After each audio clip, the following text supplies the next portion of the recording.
8절부터 14절 말씀까지 제가 봉독해 드리도록 하겠습니다. 누가복음 2장 8절부터 14절 말씀까지가 되겠습니다. 그 지역의 목자들이 밤에 밖에서 자기 양떼를 지키더니 주의 사자가 곁에 서고 주의 영광이 그들을 두루 비치매 크게 무수하는지라. 천사가 이르되 무수하지 말라. 보라, 내가 온 백성에게 미칠 큰 기쁨의 좋은 소식을 너희에게 전하노라. 오늘 다윗의 동네의 너희를 위하여 구주가 나셨으니 곧 그리스도 주시니라. 너희가 가서 강보에 쌓여 구유에 누워있는 아기를 보리니 이것이 너희에게 표적이니라 하더니 호련히 수많은 천군이 그 천사와 함께 하나님을 찬송하여 이르되 지극히 높은 곳에서는 하나님께 영광이요 땅에서는 하나님이 기뻐하신 사람들 중에 평화로다 하니라. 아멘. 하나님의 은혜와 사랑을 진심으로 감사를 드립니다. 오늘도 주의 사랑하는 성도들이 이 땅에 예수 오심을 축하하며 감사함으로 하나님 앞에 영광을 돌리게 하시고 또 이 시간 주의 말씀을 청종할 수 있는 은혜를 베풀어 주심을 감사합니다. 주의 천사를 통해서 선포된 참된 복음이 우리에게 큰 기쁨이 되게 하옵소서. 우리 심중 깊은 곳에서도 주의 말씀을 아멘으로 화답케 하옵소서. 예수님 이름으로 기도합나이다. 아멘. 할렐루야. 아멘. 우리 옆에 있는 분들과 메리 크리스마스 인사하겠습니다. 메리 크리스마스. 미국 같은 경우는요, 차별금지법 때문에 성탄절날 이런 인사를 하는 것이 이제 금기시되고 있죠. 왜냐하면 그 인사가 너무 기독교적인 색채를 띠고 있다는 겁니다. 그래서 그들은 메리 크리스마스 대신에 해피 홀리데이라고 인사를 합니다. 근데 그게 그거인 것 같은데, 한마디로 행복한 날입니다라고 이렇게 우리가 아침에 예전에 대부분 직장생활 하시는 분들이 뭐 출근 아침 좋은 하루 이렇게 인사를 하듯이 메리 크리스마스 대신에 해피 홀리데이. 우리나라도 지금 차별금지법이 국회에 계류되어져 있죠. 만약에 이 차별금지법이 통과되게 된다면 어떤 일이 벌어지게 될까요? 이제 우리가 공적인 장소에서 성탄절날 메리 크리스마스라고 인사하는 것이 법적으로 금지되게 될 겁니다. 이 인사는 교회 안에서만 이루어지는 기독교적인 인사로 될 가능성이 많이 있습니다. 자, 그래도 불구하고 확실한 것은 주님께서 이 땅에 오셨다라고 하는 사실입니다. 할렐루야. 네. 자, 예수님이 베들레헴에서 탄생을 하셨다라고 하는 것은 성경이 우리에게 증언하고 있습니다. 그 시대는 아구두스라고 하는 로마 여러분들이 그 황제가 통치했던 시대고 헤롯이 통치했던 시대입니다. 그 인물들이 역사적인 인물이라면은 예수 그리스도의 탄생도 역사적인 사실이라는 것을 누구도 부인할 수가 없을 겁니다. 자, 우리가 해마다 성탄절이 되게 되면은요, 이스라엘은 수많은 성탄 관광객들이 인산인해를 이룬다고 이야기를 합니다. 특별히 베들레헴에서 예루살렘까지 거리는 8km에서 9km 정도 된다 그래요. 자, 그 거리의 양쪽에는 희양찬란한 네온사인이 장식이 되어져서 그야말로 정말 장관이라고 이야기를 해요. 자, 그러나 예수님이 탄생하셨던 그날은 이 베들레헴의 밤은 너무나도 고요하고 너무나도 거룩한 밤이었다라고 이야기를 합니다. 소리 없이 밤은 깊어만 가고 있었습니다. 자, 그런데 베들레헴 들에서 양을 치던 목자들이 천사를 통해서 아기 예수의 탄생하심에 대해서 소식을 듣게 됩니다. 자, 로마 황제도 있을 것이고 여러분들이 예루살렘에는 헤롯 왕도 있었을 것이고 많은 종교 지도자들이 있었을 텐데 제일 먼저 주의 나심을 소식을 받은 사람들이 누구냐면은 베들레헴 성 밖에서 양을 치던 목자들이라고 이야기를 합니다. 자, 이 목자들은요, 유대 사회에서 최하층의 사람들입니다. 물론 일부이긴 하겠지만 자신의 양을 치는 사람도 있겠지만 대부분은 삭을 받고 다른 사람의 양을 돌보는 사람들이었습니다. 자, 그런데 이 목자들은 당시 주류 사회에서 굉장히 떨어져 있는 사람들입니다. 자, 목자들이 천대를 받았던 이유가 뭐냐면은 그들은 정결하지 못하다는 겁니다. 부정하다는 거예요. 왜냐하면은 율법의 규례를 지키지 않는다는 거죠. 자, 양을 지키다 보면은 들에서 늘 생활할 수밖에 없을 것이고, 양을 지키는 일은 1년 내내 계속되어졌을 것이란 말이에요. 그러다 보니까 자연스럽게 그들은 율법을 지킬 수 없는 그런 상황이었죠. 그래서 당시 종교 지도자였던 바리새인과 서기관들은 율법을 지키지 못하는 사람들을 마치 적대시하고 죄인 취급하고 짐승처럼 여겨졌습니다. 그 대표적인 인물들이 누구냐면은 목자들이었어요. 자, 그들이 얼마나 사회적으로 무시를 당했는지는 탈무드의 기록에 보게 되면은 이 목자들은 바로 법정에서 증인으로서의 채택될 자격도 없어요. 확실한 사항에 대해서도 이 목자들의 증언은 법정에서 효력을 발휘하지 못했다는 이야기입니다. 한마디로 얘기냐면은 정직하지 못한 사람이고 신뢰할 수 없는 사람들이 바로 이 목자들이었단 말이에요. 그런데 예수 탄생의 첫 소식이 그들에게 전해지게 되고 그들을 통해서 예수 그리스도의 나심이 사람들에게 증거되어지게 되고 하나님께서는 그들을 통해서 영광을 받으시고 찬양을 받으셨다라고 하는 사실입니다. 세상에서는 바로 법정에서의 증인조차 자격이 되지 못했던 사람들, 한마디로 그들은 천한 사람이고 무지한 사람이었습니다. 근데 주님께서는 그들을 부르셔서 당신의 증인으로 그들을 사용하셨다라고 하는 사실입니다. 자, 왜 그러셨을까요? 어쩌면 이 세상에 수많은 사람 가운데 가장 복음이 필요했던 사람이 그런 사람들이 아니었을까요?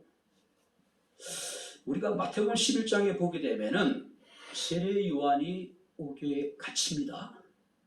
그런데 이 세례 요한이 오교에 갇혀 있는 동안에 예수께서 행하셨던 일들을 이야기를 들어요. 그래서 세례 요한이 자신의 제자들을 예수께 보냅니다. 그리고 예수께 물어요. 오실 그이가 당신입니까? 그때 예수께서 세례 요한의 제자들에게 이렇게 말씀하십니다. 너희는 가서 듣고 본 것을 그대로 전해라. 맹인이 보며 못 걷는 사람이 걸으며 나병한 자가 깨끗함을 받으며 못 듣는 자가 들으며 죽은 자가 살아나며 가난한 자에게 복음이 전파된다 하라. 무슨 얘기일까요? 그리스도의 복음이 이 세상의 가장 천한 자들에게, 무지한 자들에게, 가난한 자들에게부터 시작이 되어졌다는 이야기예요. 자, 오늘 성경 말씀을 보니까 갑작스러운 상황 속에서 이 목자들은 엄청난 두려움에 사로잡히게 됩니다. 근데 그 두려움은 일시적인 것이 아니라 계속된 두려움이에요. A.W. 토저는 이 두려움을 하나님을 만나는 위기적인 경험에서 나오는 두려움이라고 이야기를 해요. 자, 그때 주의 천사가 바로 그 목자들에게 이르기를 무수하지 말라고 이야기를 합니다. 그러고 난 다음에 계속 10절 말씀을 보게 되면은 내가 온 백성에게 미칠 큰 기쁨의 좋은 소식을 너에게 전한다. 그 소식은 뭐냐면은 11절 말씀을 보게 되면은 오늘 다윗의 동네에 너희를 위하여 구주가 나셨으니 곧 그리스도 주시니라. 자, 아기 예수께서 구주로 이 세상에 오신 그 사건은 큰 기쁨의 좋은 소식이라는 겁니다. 자, 그렇다면 오늘 이 시간 우리는 성탄절을 맞이해서 왜 그리스도의 탄생이 큰 기쁨의 좋은 소식이 될 수 있었을까? 우리가 몇 가지로 우리가 짧은 시간에 함께 말씀을 살피면서 은혜를 나누도록 하겠습니다. 자, 10절 말씀을 우리 같이 읽겠습니다. 성경을 읽겠습니다. 자, 10절을 우리 같이 읽겠습니다. 천사가 이르되 무서워하지 말라. 보라, 내가 온 백성에게 미칠 큰 기쁨의 좋은 소식을 너희에게 전하노라. 이 소식은 온 백성에게 미치는 좋은 소식이라. 온 백성. 자, 여기서 온 백성이라고 하는 것은 하나님의 선택된 사람들이라고 여겨졌던 이스라엘 사람들뿐만 아니라 이 땅에 사는 모든 사람들, 장차 이 세상에 태어나게 될 모든 사람들을 포함하고 있는 겁니다. 그러니까 복음이라고 하는 것은요, 이스라엘이라고는 울타리를 뛰어넘는다는 이야기입니다. 자, 유대인들이 그렇게 오랫동안 고대해 왔던 것은 이스라엘의 영광을 회복시켜줄 정치적인 메시아였습니다. 그런데 주의 천사는 이 땅에 오신 예수 그리스도는 어떤 분이라고 얘기합니까? 온 백성에게 미칠 큰 기쁨의 소식을 우리에게 주실 분이라고 이야기합니다. 왜 굳이 예수께서는 이스라엘 백성들에게 제일 먼저 그들 가운데 나타나셨고, 왜 그들 가운데 목자들에게 주의 나심을 이렇게 나타내셨을까요? 한마디로 하나님께서는요, 유대인들을 통해서 전 세계 모든 사람들에게 이 복음이 증거되기를 원했던 거예요. 근데 정작 유대인들은 예수를 알아보지 못했고, 오히려 예수를 배척했고, 예수를 십자가에 바로 못 박혀 죽게 했던 모습을 우리가 보게 됩니다. 이 성탄은 우리만의 여러분들이 성탄이 돼서는 안 됩니다. 이 성탄은 가진 사람들만이 느낄 수 있는 즐거움이 돼서는 안 된다는 이야기예요. 온 세상의 모든 사람들, 유대인이나 이방인이나, 오늘 여러분들이 높은 사람이나 낮은 사람이나 가진 사람이나 가지지 못한 모든 사람들이 사유자나 매인자나 모든 사람들이 함께 누려야 될 여러분들이 기쁨의 날이라고 하는 사실입니다. 이 성탄의 기쁨과 이 성탄의 감격이 이 땅에 있는 모든 사람들 가운데 함께 할 수 있기를 주님 이름으로 축원합니다. 우리뿐만 아니라 모든 사람들. 추수감사주일 헌금을 4곳에 이렇게 성교헌금으로 이렇게 보내드렸습니다. 근데 한 목사님이 이제 문자를 보내셨습니다. 성탄의 기쁨을 함께 할 수 있게 해주셔서 고맙습니다. 백향목교회 성도들에게 감사를 드립니다. 교회를 건축하고 교회 건축 과정에 있어서 소송을 당하고 결국 교회가 경매로 넘어가서 굉장히 어렵고 힘든 상황에 처해 계신데, 적지만은 우리 교회들의 따뜻한 마음을 담아서 사랑을 전한 거예요. 성탄을 함께 즐길 수 있게 해주셔서 너무 고맙습니다. 모든 사람들이 함께 느껴야 될 기쁨이고 즐거움이란 사실이에요. 그래서 이 성탄은 좋은 소식이 될 수 있는 겁니다. 자, 두 번째 성경을 보시기 바랍니다. 10절 말씀 우리 같이 한번 읽겠습니다. 보라, 내가 온 백성에게 미칠 큰 기쁨의 좋은 소식을 너에게 전하노라. 오늘 다윗의 동네 너희를 위하여 구주가 나셨으니 곧 그리스도 주시니라. 이 소식은 큰 기쁨의 소식이래요. 자, 여기서 기쁨이라고 하는 것은 예수를 통해서 얻어지는 구원의 즐거움, 구원의 기쁨, 감격. 우리가 한자로 이것을 복음이라고 이야기를 합니다. 특히 10절 말씀을 보게 되면은 너희를 위하여 구주가 나셨으니, 곧 그분은 그리스도요, 그분은 주가 되시는 분이다. 그가 이 세상에 오셨다는 사실이에요. 그래서 이 사건은 모든 사람들에게 있어서 좋은 소식이고 모든 사람들에게서 큰 기쁨이 될 수밖에 없었다라고 하는 사실이에요. 마태복음 1장 21절에 아들을 낳으리니 그 이름을 예수라 하라. 이는 그가 자기 백성을 그들의 죄에서 구원할 자임이라. 자, 여기 한번 보세요. 여기나 거기 여기 한번 들어봐요.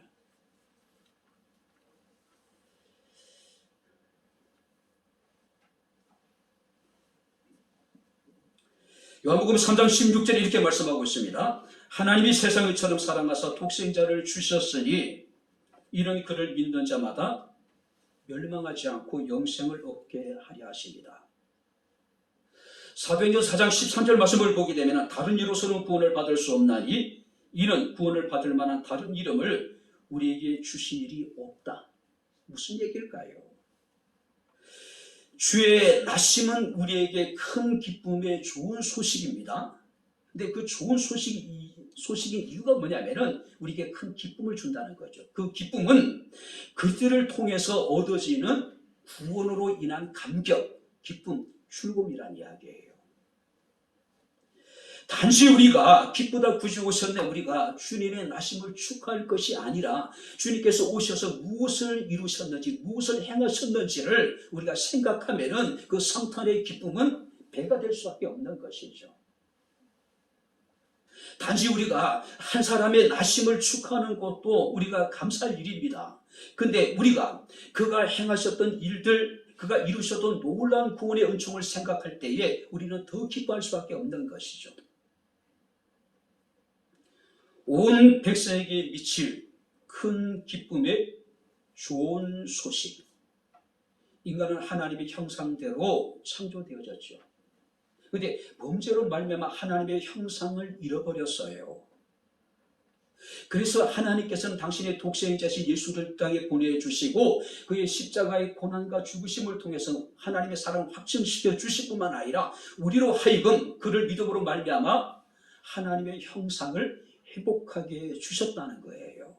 그래서 이 성탄은 우리에게 큰 기쁨이 될 수 있는 것이고 이 성탄은 우리에게 좋은 소식이 될 수밖에 없는 것이죠. 그래서 우리가 로마서 8장 1절 2절 말씀을 보니까 그러므로 이제 그리스도 예수 안에 있는 자에게는 결코 정죄함이 없나니 이는 그리스도 예수 안에 있는 한번 따라해 보시기 바랍니다. 생명의 성령의 법이 죄와 사망의 법에서 너희를 해방하였음이니라. 할렐루야. 그래서 이 성탄이 우리에게 큰 기쁨이 될 수밖에 없는 것이죠. 죄와 사망의 법에서 하나님이 우리를 자유케 주시고 해방시켜 주셨기 때문에. 세 번째 말씀을 보시기 바랍니다. 14절을 우리 다시 한번 같이 읽겠습니다. 지극히 높은 곳에서는 하나님께 영광이요 땅에서는 하나님이 기뻐하신 사람들 중에 평화로다. 이 성탄이 우리에게 가져다 주는 것은 뭡니까? 큰 기쁨이에요. 이 성탄은 좋은 소식입니다. 왜요? 우리에게 성탄을 통해서 하나님께서 평화를 선포하셨어요. 평화. 자, 여기서 평화라고 하는 것은 하나님이 주시는 화평, 하나님 우리에게 주시는 평안함을 말합니다. 자, 죄로 인해 가지고 하나님과 인간의 관계가 단절되어지게 되죠. 죄로 인해서 사람과 사람들의 관계가 단절되어지게 됩니다. 그래서 가인은 자신의 동생 아벨을 쳐죽이고 사람과 사람의 갈등과 반목과 불신이 끊임없이 계속 이어진단 말이에요. 죄로 인해 가지고 나의 겉사람과 나의 속사람이 완전히 단절되어져요. 그렇지 않습니까? 그런데 이 땅에 예수 그리스도가 오심으로 말미암아 우리에게 완전한 평화가 주어졌다는 거예요. 단절된 하나님과 사람의 관계가 회복될 뿐만 아니라 사람과 사람의 관계가 회복됩니다. 유대인과 이방인의 관계가 다시 회복돼요. 성경 말씀을 보니까 에베소서 2장 11절부터 22절에 그는 우리의 화평이신지라 둘로 하나를 만드사 원수된 것 곧 중간에 막힌 담을 자기의 육체로 하시고, 자, 이게 보시기 바랍니다. 예수 그리스도를 통한 평화라고 하는 것은, 화평이라고 하는 것은 우리에게 거저 주어진 것이 아니라 예수 그리스도가 자신의 육체로 중간에 막힌 담을 하셨대요. 그래서 예수께서 십자가 고난을 당하시고 죽으셨을 때에 성전의 휘장이 위에서부터 아래까지 완전히 찢어지게 되는 겁니다. 무슨 얘기일까요? 이제 누구든지 예수 그리스도 이름으로 하나님께 담대히 나갈 수 있는 우리가 은혜를 입게 되었다는 이야기입니다. 요수아 리프맨이라고 하는 사람의 소설의 그 마음의 평안이라는 책에 보니까 이런 내용이 나옵니다. 한 젊은 청년이 어떤 지혜자, 어떤 노인을 찾아갑니다. 그 노인이 청년에게 물었습니다. 무엇을 원하느냐? 근데 이 청년이 이야기합니다. 첫째는 건강을 원하고, 둘째는 재물을 원하고, 셋째는 아름다움을 원하고, 넷째는 재력을 원하고, 다섯째는 권력을 원하고, 여섯째는 명예를 원합니다. 그때 그 지혜로운 노인이 이런 이야기를 합니다. 젊은이, 자네가 원하는 것을 다 갖는다 하더라도 평안이 없이는 아무것도 누릴 수 없다네. 자, 여러분들이 우리가 많은 것을 계획하고 많은 것을 바라고 많은 것을 꿈꾸지만은 하나님이 우리에게 주신 절대적인 평안, 만약에 이 평화가 우리 마음속에 없다면은 우리가 누리고 있는, 소유하고 있는 그 모든 것을 우리가 언제 누릴 수 있을까요?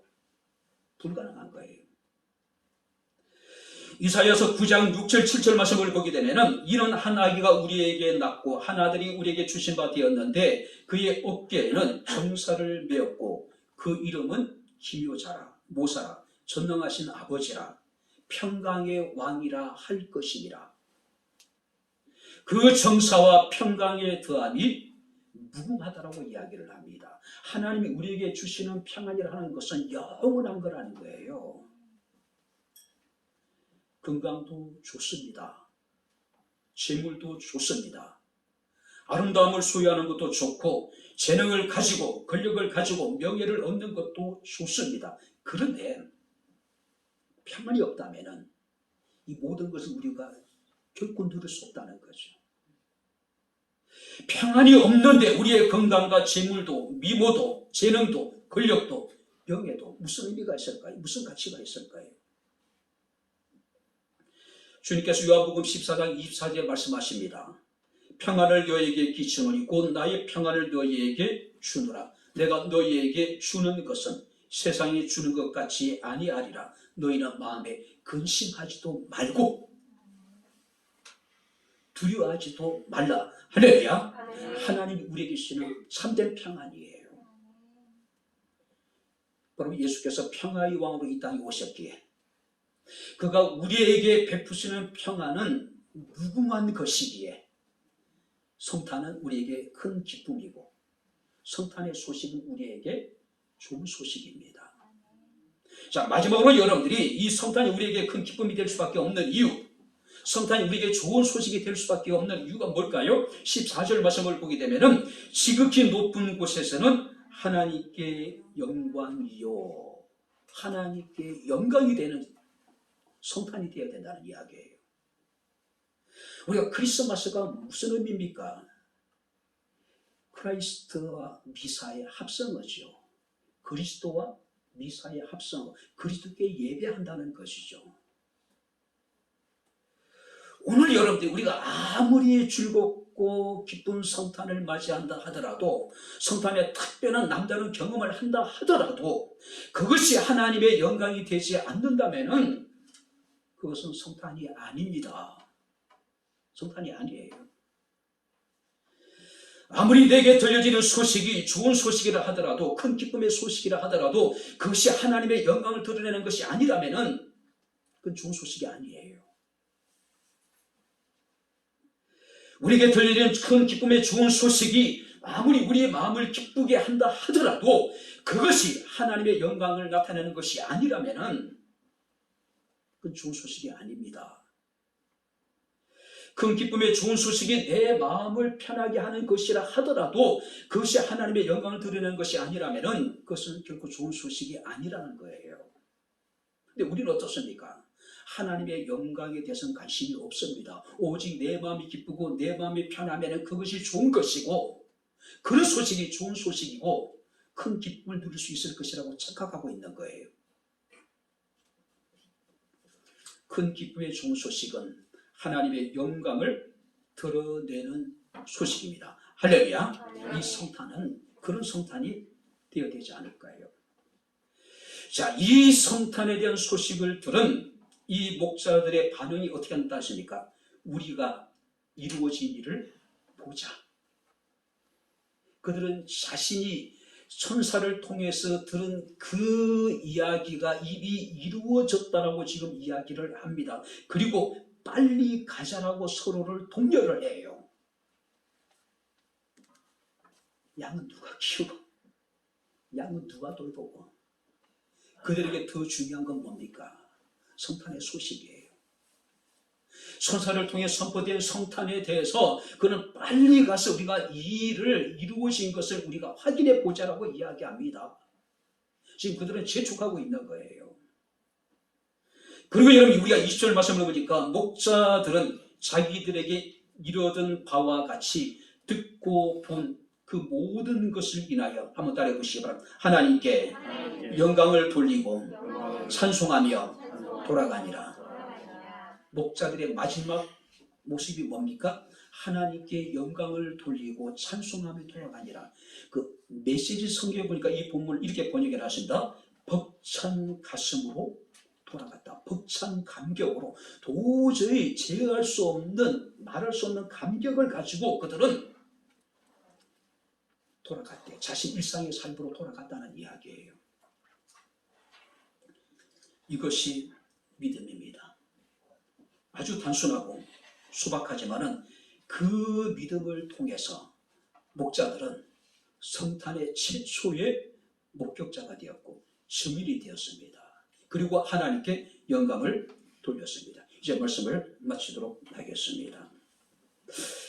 세 명의 아들을 두는 목사님이 어느 날 불의의 사고로 큰 아들을 잃어요. 아들은 이런 슬픔이 채 가시기도 전에 그들은 성탄절을 맞이합니다. 성탄절 아침에 이제 4명의 가족들이, 그러니까 큰아들이 빈 자리가 있었겠죠.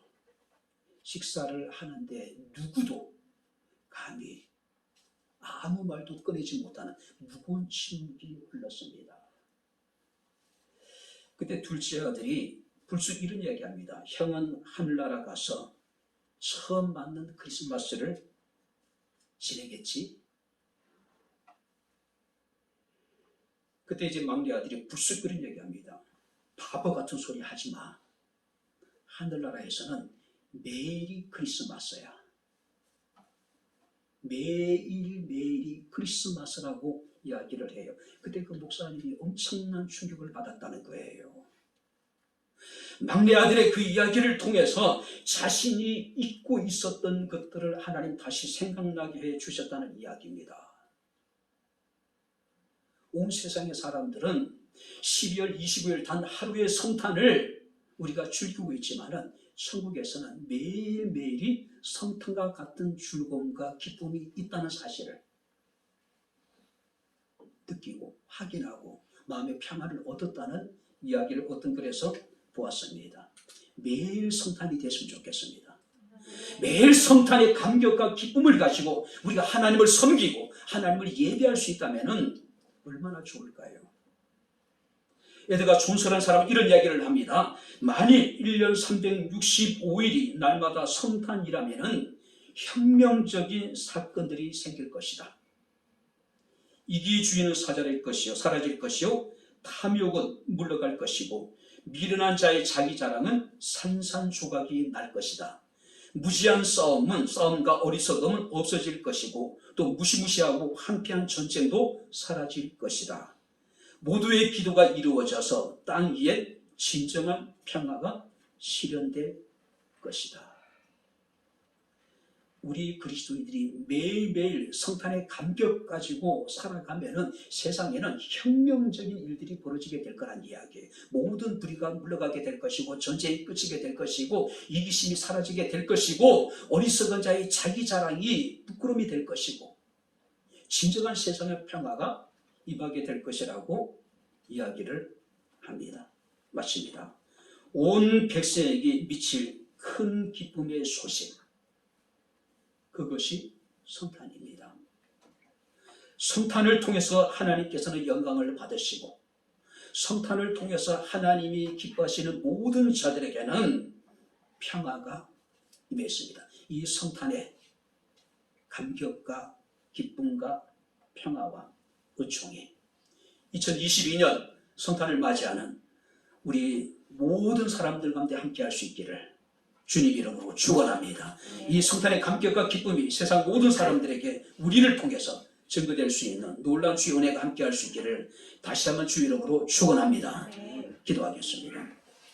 하나님 아버지, 하나님의 은혜와 사랑을 진심으로 감사합니다. 성탄의 감격과 기쁨으로 주님을 예배하는 사랑하는 주의 성도들에게 세상이 줄 수 없는 큰 기쁨과 위로가 넘치게 하시고, 세상이 줄 수 없는 하나님의 평강이 우리에게 충만하게 하시고, 우리가 드리는 성탄의 감사 예배를 통해서 하나님께 큰 영광이 되게 하옵소서.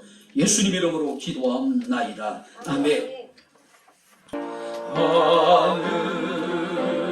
하늘에 계신 아버지,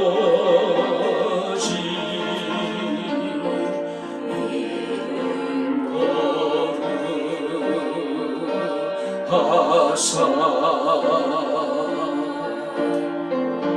주님 나라 임하시고 뜻이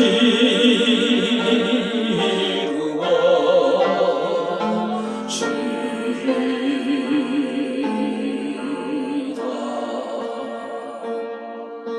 일용할 양식 주시고 우리들의 큰 죄 다 용서하옵시고, 또 시험에 들게 마시고 악에서 구원하소서. 대개 주의 나라 주의 권세 주의 영광 영원히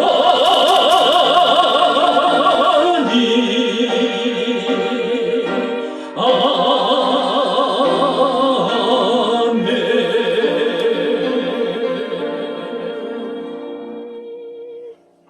이제는 우리 주 예수 그리스도의 은혜와 하나님의 크신 사랑과 성령님의 교통 교제례제 충만 역사 인도하심이 온 세상이 비칠 큰 기쁨의 좋은 소식을 듣고 성탄의 감격과 기쁨으로 살아계신 하나님께 찬송과 영광과 예배를 돌린 주의 사랑하는 모든 성도들 머리머리 위에, 저들의 가정과 직장과 사업장과 이 교회와 이 나라 이 민족 위에 지금부터 영원토록 함께 있을지어다.